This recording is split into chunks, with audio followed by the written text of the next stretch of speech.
intros to these wonderful players. They were very attentive. It was great. It was a good time. It was a good time. Pro streamer. Hi everyone. Welcome to the stream. Hi. Let's go through all the things again. Social links, merch, Patreon. It's still hosting. Still hosting. No. Refresh now. It's definitely. I hang on. Let me. No. I can see the metrics. It's definitely live. There we go. Okay. Patreon, merch, social links, Birdman Storm Publishing, they're for charity. Mage Hand Press, they're a great sponsor too. Also, go and look at the tweet. Every 10 retweets, something cool happens. Go and check it out. That's not the actual tweet. It's supposed to be the Monster Hearts tweet. I'll go and change it to the Monster Hearts tweet. Oh my God. Katie. It's already a thing. It's so Elvis, it hurts. I'm Katie, and I am the MC for Hidden Masters, Monster Hearts 2 game by Avery Adler. We're going to go around, I use she, her pronouns. We're going to go around and introduce everybody, your pronouns, who you are, and who you're playing and what skin they are using.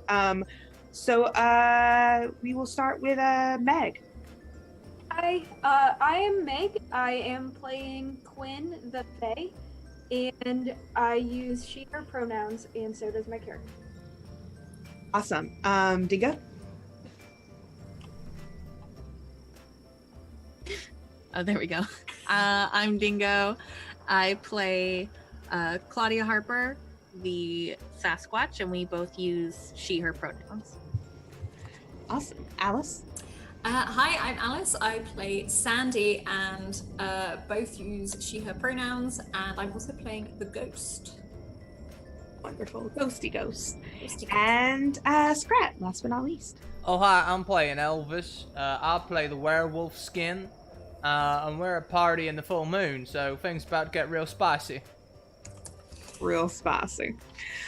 So last time we were together, you all had basically had sort of a day in school to finish up any loose ends. You had Elvis had went to see Frank at the sort of like odds and ends store, and also to get some moonshine.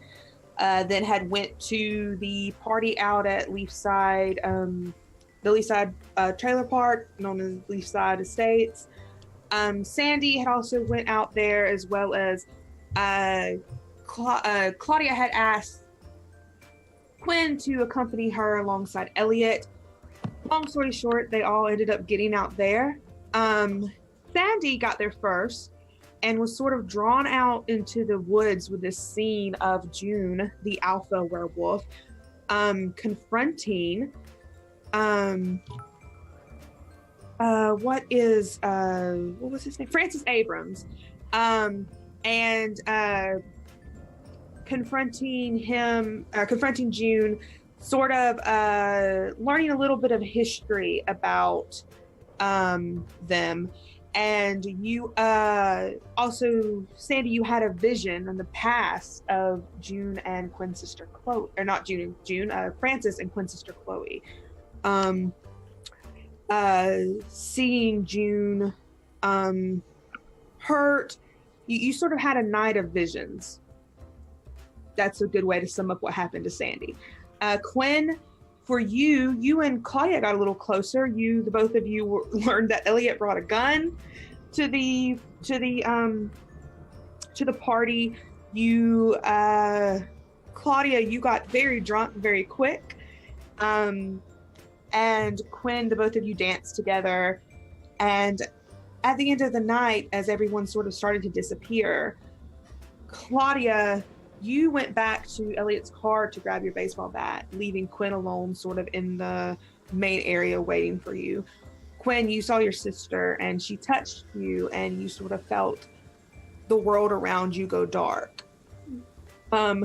Claudia, you on the other hand, were questioned by Francis Abrams, sort of seemed innocent for the moment. Then you tried to attack him with your baseball bat and you failed. You whiffed the hit, and he touched you, and you sort of felt the same thing. You felt the world go dark around you. Don't look like you like that. Don't look you like that at all. I don't like it. I don't like it.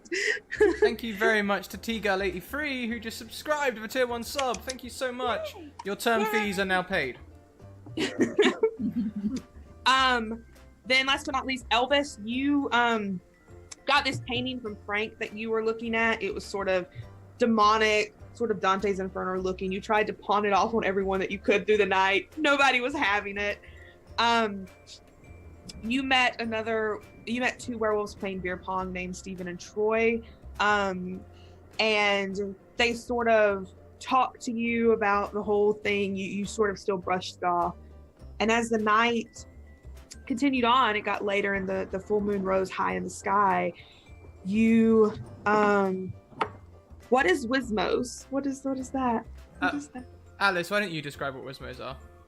Wismos are a thing from the Dark Matter campaign, which I use frequently in mine. They're from space. They're tiny little robots that cause utter chaos. Could I flavor it to Monster Hearts? Ooh, that could be cool. Does it have to be little robots, Tweeter of Vecna? Because I can do something with that. If you are not, tied to it being little robots. Like, think of Wismos, the only way I can describe them is more adorable versions of the Gremlins. Okay. Is what I can do something with that if you don't want it, if you're not tied to it being completely robots. I could definitely do something with that. Just let Scrat know and he can let me know. We also have a nat 20 for Meg, thanks to Tigal. Nice. Hey, thank you. So anyway, Elvis, you saw June giving this speech, and Sandy, you were with Elvis while this was happening. All of this, these people had gathered around, and you sort of watched this change happening. So you, Elvis, you got to see for the first time not just June transforming into a werewolf, but everyone else. And then you felt it in yourself. You felt this change happening. So yeah, I guess that's where we pick up.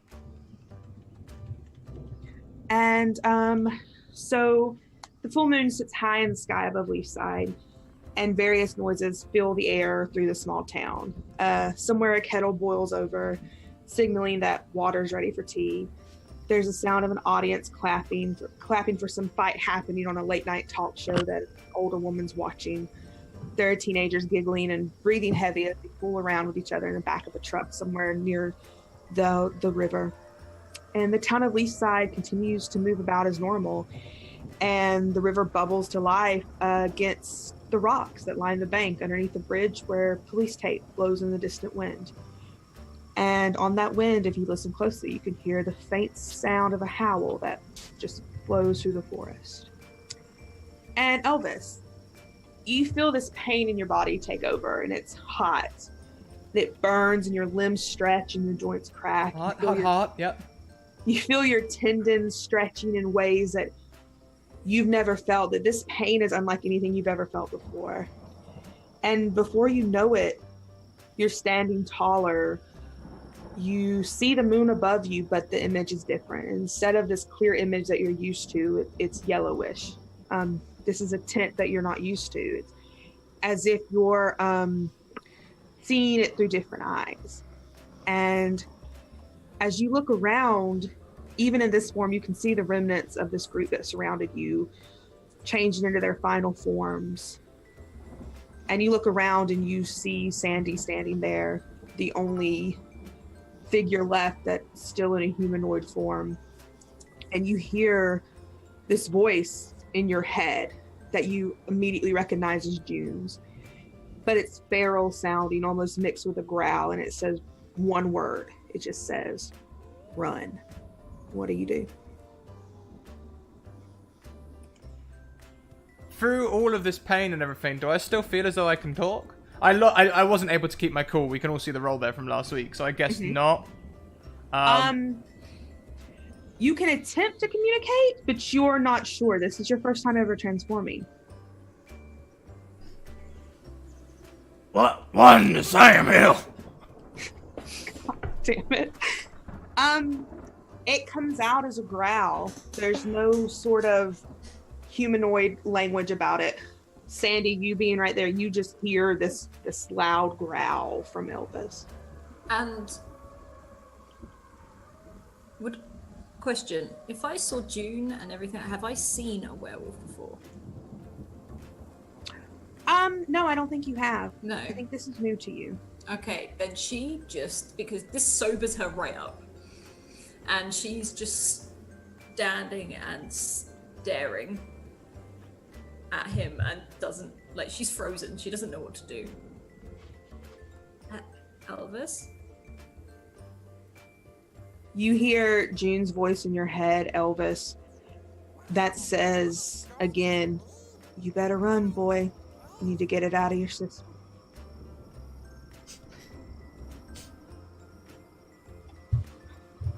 So I guess as I like sniff the air and everything, I'm kind of ignoring that voice in my head right now.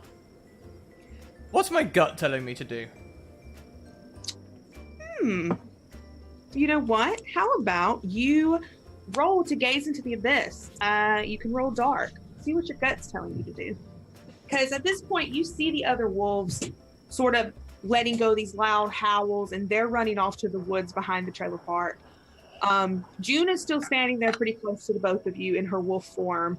Her fur is matted and sort of spotchy in other places. It's a ginger color. But she isn't like making a move to advance, but give me a roll with dark to see what you're thinking of.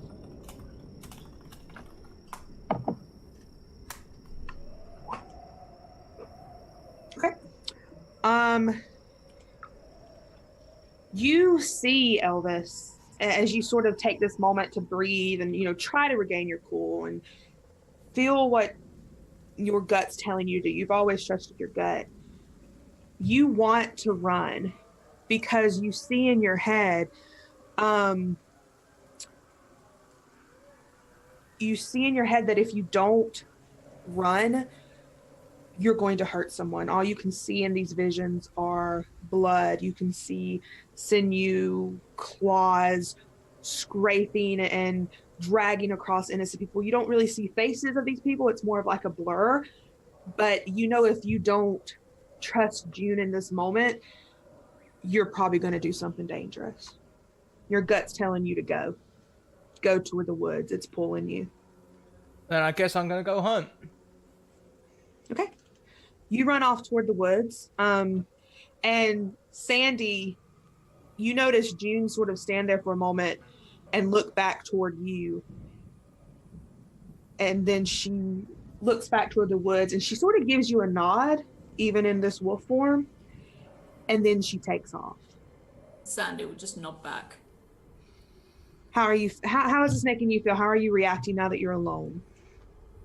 She probably lets out a big sigh, well, not a sigh, like a big sort of relaxing sort of breath, and she's like, okay, wow. And she's in her head, it's like, well, it's not the weirdest thing out there. Like, I'm dead. So she actually sees if there's something like a box that she can sit on, and she'll just wait. Yeah, I mean, you can definitely go back toward the middle of the trailer park, where there were all the chairs and stuff like that. You could go get one and bring it back if you wanted to sit toward the woods, I think she'd probably literally just find somewhere where she can sit on the ground, just prop herself up. Maybe 10. There's still that chain link fence there, so if you wanted to go sort of linger around there, that could definitely be done. Yeah. I think she might just linger around there. Yeah, and I think as you do it, maybe about 15 minutes of quiet passes. All you hear are, the crickets chirping. You hear these distant howls in the forest. Every howl you hear seems to get further and further away, as if they're getting deeper into the woods.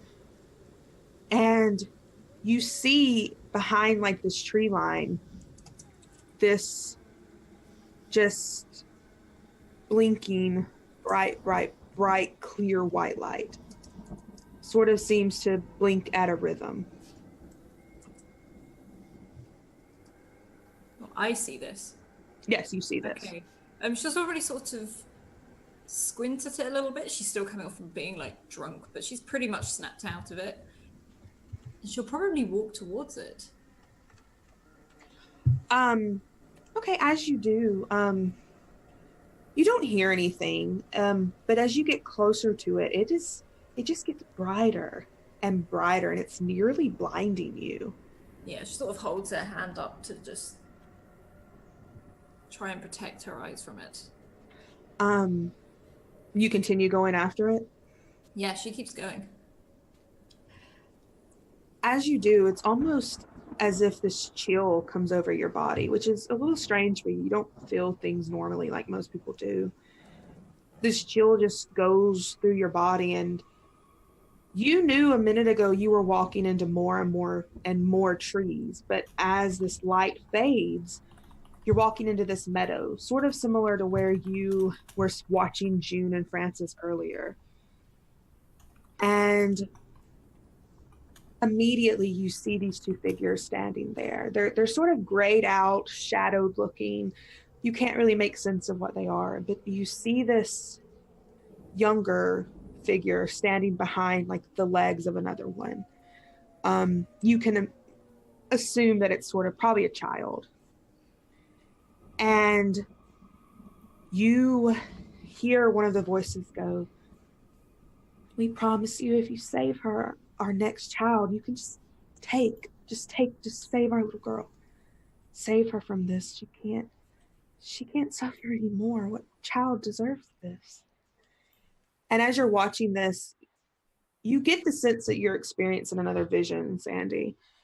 You see this figure appear with what looks like the bright light. It's made of all these lights. It's a tall, slim figure, probably reaching above 7.5 feet. It towers over these three people.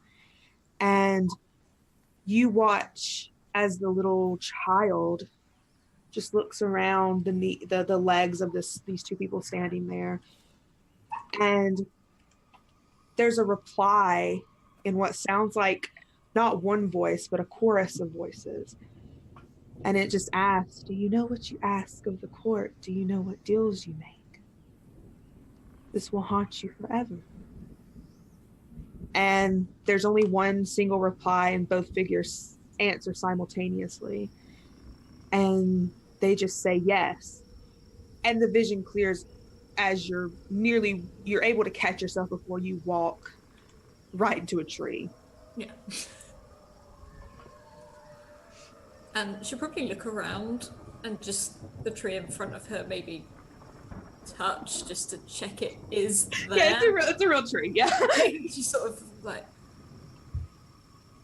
okay. And can I hear the wolves? In fact, no, she probably wouldn't follow, but she'll probably back up and then go back and wait for where Elvis left, because she's assuming June will bring him back there. Mm-hmm. Yeah, you definitely can. You can hear them still in the distance. I mean, that howl is carrying on the wind. It's a very... If you were out in the city, you'd probably think it was coyotes or something like that. You knowing what it is, you know they're around here. So yeah, you can definitely go wait near the fence and wait for, if anyone tries to come back. Yeah, she probably will do that. Just head back to the fence. Claudia, the world's dark. What's up? The world's dark around you. You felt sort of your very life drained out of you. You're not hurt, you're not dead or anything, but you're passed out, stone cold. And you are shaken awake by a voice that's recognizable to you. Claudia, what the hell are you doing? Why are you just laying out here beside the car? And it's Elliot. Yeah, I think as soon as she kind of recognizes the voice, she kind of She puts her hands out and she goes, stop, stop shaking me, stop. You're passed out. What the hell are you doing? Did you drink that? I mean, you drank a lot of moonshine, but damn, Claudia. No, I mean, I look around. Do I see my baseball bat? It's laying beside you. Yeah, I think she kind of reaches for it and pulls it in her lap. I don't know what happened. I saw Francis. They just look at you confusedly, like they don't recognize that name at all. That's June was talking about her. I don't know what's going on, but They said, look, no, wait. I saw them all. June wasn't shitting us. I saw them change. And Elliot's really excited. that's what I've been trying to tell you, Elliot. It's real. I mean, I sort of doubted you, but I saw it with my own eyes. We got to go after him. We got to make sure Elvis is okay, right? I mean, yeah, are they still there? Are they still doing They it? ran off into the woods. Okay, well, we gotta get Quinn first, because And they're like looking around. And I forgot what we were gonna go do, but we were gonna go do something. What? I haven't seen. I thought Quinn was with you. Well, she was with me until she wasn't. I got my bat out of your car, and I don't even know where you went. Where have you been this whole time? I might have found someone to make out with.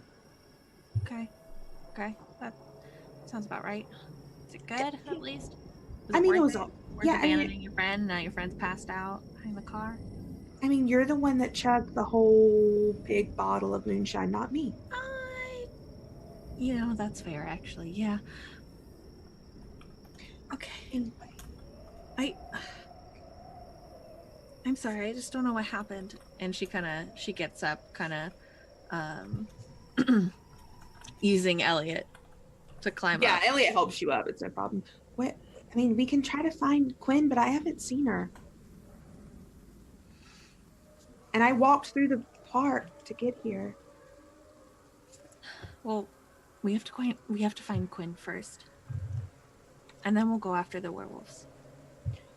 All right. Well, where do we look? I think her sister's here somewhere. She mentioned it.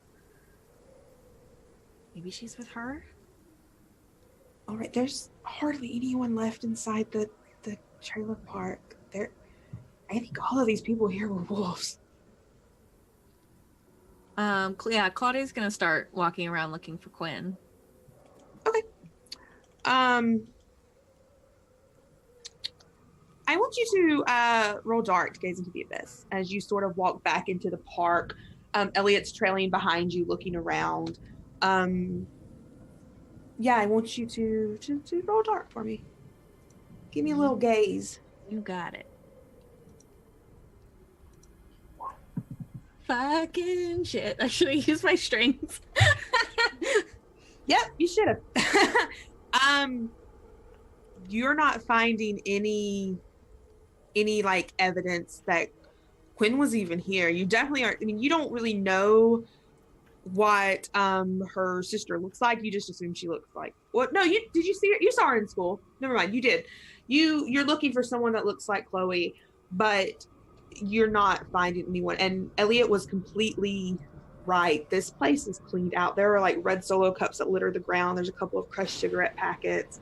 The big bonfire, it was huge. It was a huge bonfire, but it's died down over the night. It hasn't had anyone to put some more firewood on it.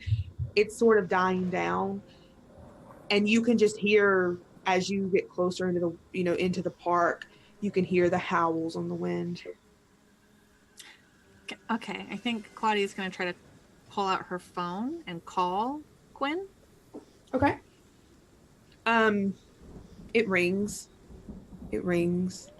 It rings another time, and then it goes to voicemail. You just hear Quinn Quinn, would you have a personalized voicemail or would you have just a regular standard? I just want to know for me. I just want to know. Probably a personalized voicemail, but it wouldn't be like very long or anything. Like, hi, this is Quinn Willoughby. I'm not at the phone right now, so just leave a message and I'll call back. Thanks, or something like that. Yeah, that's what you hear. Yeah, I think Claudia hangs up before the voicemail ends and just sends Quinn a text like, "Where are you?" And if she doesn't get a response, she's gonna like say, "I'm gonna go after some werewolves. I'll be back here in half an hour." Elliot looks at you and just, wait, you're leaving me alone? I can't come with you? I didn't say that I was gonna leave you alone. That's sort of what it sounded like. You said you'd be back. Well, we can't stay out there forever. What are we even gonna do out there? We're gonna see some cool werewolves, right? I mean, are you looking for... Do you think they had something to do with Quinn? No, there's no way, right? They seem... I mean, Elvis wouldn't let that happen. What something to do with Quinn? What do you mean? Like, I mean, she can't find her. Do you think they did something with her? They made Elvis, right? Maybe you saying maybe they took her? I mean, I don't know. What else would they have? I mean, they could have. She's not here. Well, I guess that's kind of our only lead. So, are we gonna go after her? Yeah, we're gonna. And I think, Elliot, if you lead the way into the woods, you're going to, are you going straight through the park? Yeah, I think so, yeah. Yeah, so Elliot's following behind you, and you come to like sort of this bend in the chain link fence, and you see Sandy sitting there. And Sandy, yeah. I imagine you're sort of like sitting there just staring off into the distance. Sandy's very still, not moving. Claudia's running up. Sandy, what happened? Elvis is a wolf. Yeah, that's what I said. That's what I said. Yeah, but I saw it. Whole thing. All of them. Blinding lights, creepy visions. It's not my day. I can't tell anymore. Like, it's just Wait. Creepy visions. Yeah, it's fine. It's the thing that happened. Well, what kind of vision? Which one? All of them? Some of most recent. Let's go with most recent. People in the woods, creepy voices. Child, like talking about, like, she's not making much sense, but she's like, about a deal, something about haunting you. I don't know. This didn't happen when I used to go to parties. Yeah, I don't think this is supposed to happen at parties either. Werewolf parties are weird.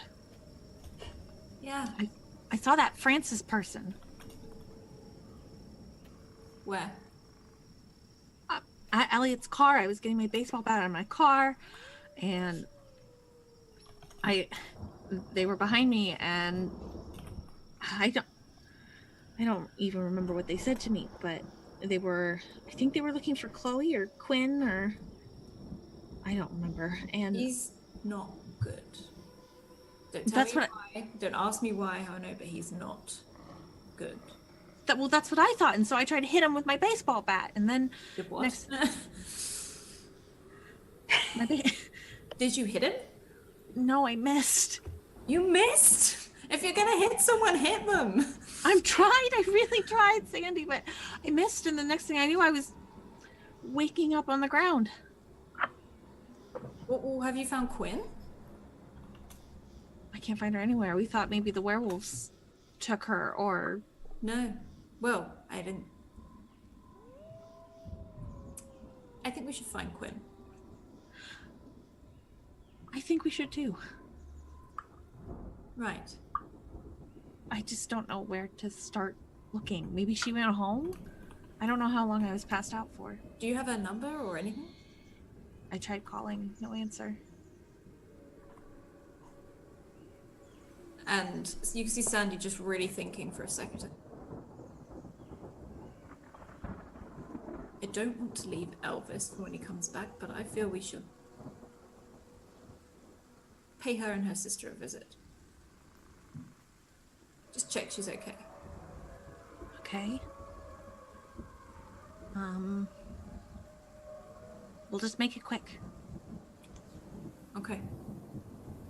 And Sandy will just start walking. If there's anything, like anything at all that could be used, whether it's a smashed bottle or a knife, if someone's got anything, she will pocket it on the way. Oh, you could definitely. There's wine bottles. You could smash one and put a shard in your pocket. Yeah, that's not a big deal at all. Yeah, you can definitely do that. Yeah. And where are you guys heading? To Quinn's house. Elliot looks at the both of you and just like, so we're leaving then. We're gonna go to. Oh, okay, well, I got the car. Let's. You don't have to, Elliot, but if we could use your car, and also it'd make me feel a lot better if you came along. Yeah, I understand. I mean, I don't want to leave Quinn alone either. Yeah, we'll go to her house. And I think they like pull their keys out of their pocket and begin to walk back toward the parking lot area. Yeah, Claudia follows them. Quinn. Yes. You are sort of waking up and the world around you, it's groggy and you know, it's blurry. And you're not exactly sure where you are. You can, in the distance, sort of hear like this ringing noise. It sounds like a phone ringing, but it's so far away. And that's the only sound you hear for a long moment, because the world sort of seems to slow down around you, go into like, it seems like you're maybe underwater. It's a very, very like tunneled sound. Okay. And as you open your eyes, your vision clears and you begin to recognize the space around you. And it's familiar, but it's somewhere that you've not actually been. It's more like it's somewhere that you've seen in your dreams, that you visited in when you sleep. Okay. But even though it's somewhere you've seen in your sleep, it still feels so familiar, like you've been there. And the moonlight shines down in this meadow. There's trees all around you, but there's just this blank spot above where there's no tree line, and the moonlight, it lights this whole area up. And there are white flowers at the tree line, beautiful. They could maybe be like these night lilies, beautiful large petals with purple on the inside. And even then you get sort of like this floral scent that fills your nostrils. It's a wonderful scent. And there are mushrooms of various shapes and sizes that you're laying inside of in this circle of mushrooms. And you notice quickly that the moonlight that's shining down is beginning to move. It's beginning to like dart one way and dart the other way. And as you sort of catch it finally in your vision and you look at it, it begins to form into these bright lights in front of your face. About 5 of them, just all darting around you. Probably about the size of your fist, just darting around your head. And you hear these whispers, and it's almost like a chorus, and they go, "Radio wants you back. We want to protect you. He's coming for you, the bad one. They're trying to give you away, and we won't allow it."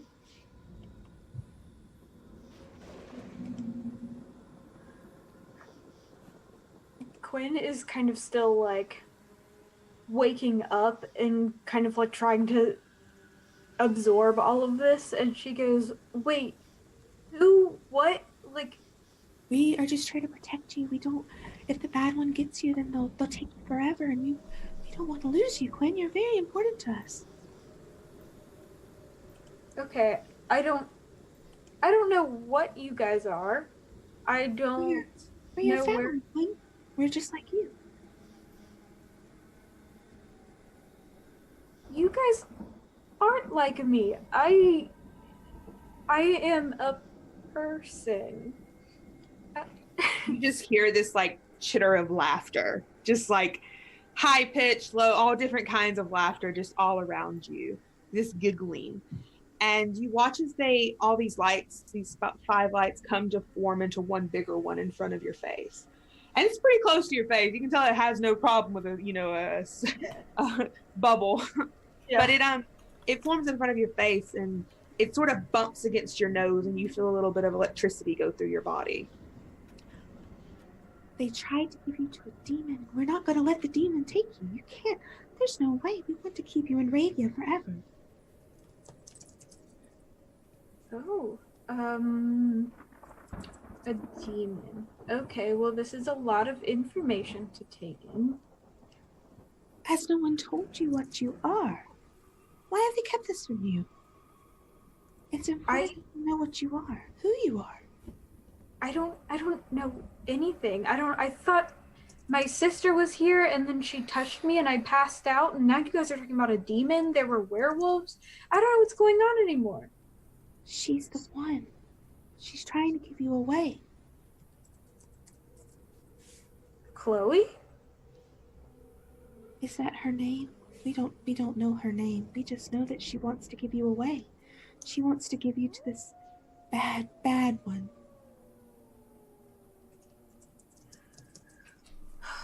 This is a lot. I was at the trailer park with some friends. I don't know. Are we still in the woods? The light sort of zips around you and it zips around the tree line, zips up and zips down, and it comes back in front of your face. Looks that way to us. Okay. We can take you to Radia and it'll keep you safe, but you have to come with us. You'll have to come with us forever. Forever. I don't think I want to go anywhere forever. That sounds like a big commitment. I don't know. I have friends here. Like I'm supposed to be finishing school, and I don't know. That's not who you really are, Quinn. Don't you? If you stay here, the bad one will get you and then you'll be lost forever. Wouldn't you rather live? You can live with us and you'll live forever. You'll be just like the Fae Court. You'll be just like your brothers and sisters. Sorry, what? Like, I'm not a fae, like a fairy? I'm not a fairy.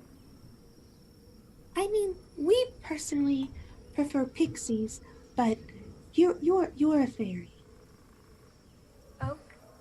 Some of us are different. There's many creatures that are just like us, but you're one of the special ones.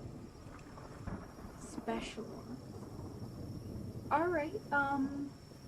That's why we need you. We can't let the bad one take you. And she's trying to give you away. Her and that evil one, the one that she's always with. He's made of fire. We smell brimstone on him. Francis? Maybe. Quinn is just kind of like overwhelmed right now. Just like I need to go back to my friends. I can't go with you guys. Like the people that I know, like they're involved in this too. Like they could be like in danger. One of my friends I think just got turned into a werewolf. I don't know. Claudia was supposed to get her bat from the car. I need to make sure she's okay. No one will be hurt. They only want you. The wolves have a deal with us. We take care of their woods if we allow them to hunt, and now they're trying to ruin all of this. The bad one is coming. He's coming for you. Oh.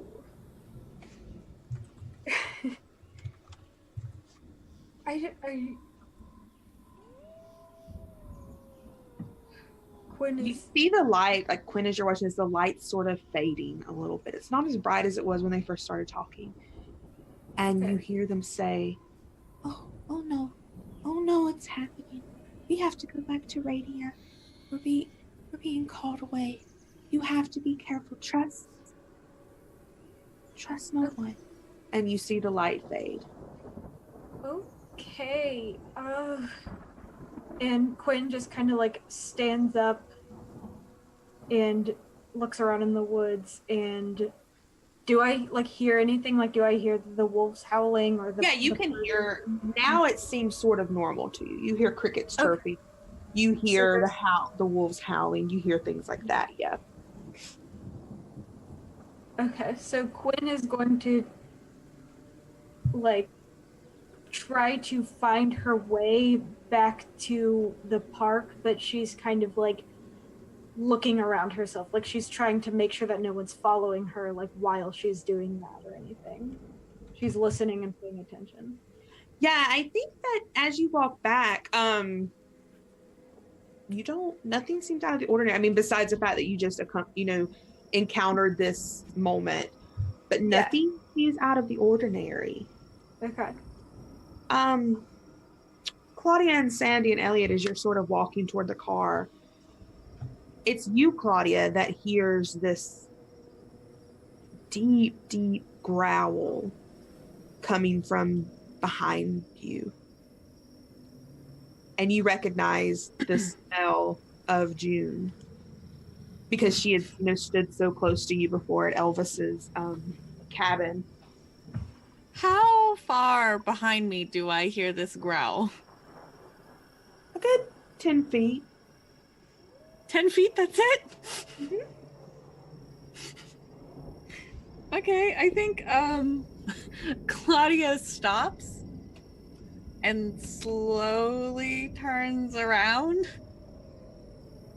You see the wolf form of June standing there, breathing deeply, breathing heavily, and just growling. Her jowls, are sort of flared up. Her teeth are bared, and you recognize it as June because of the smell, but you would know it was June if you knew who June was, just because of the way her fur is, just as fiery in wolf form as she is in human form. And Sandy, you begin to hear the growl because it begins to get louder. Yeah, Sandy will just turn around and glance back, and I'm guessing see Claudia. Just like, what? What is that? That's June. Hi, June. She takes a step forward toward you. Yeah, I think Claudia takes a step back. You hear in your head, Claudia, and you don't hear this, Sandy. You hear, where's the girl? Where's that blonde girl? The girl? The girl you were with. Where is she? I don't know. We're trying to find her.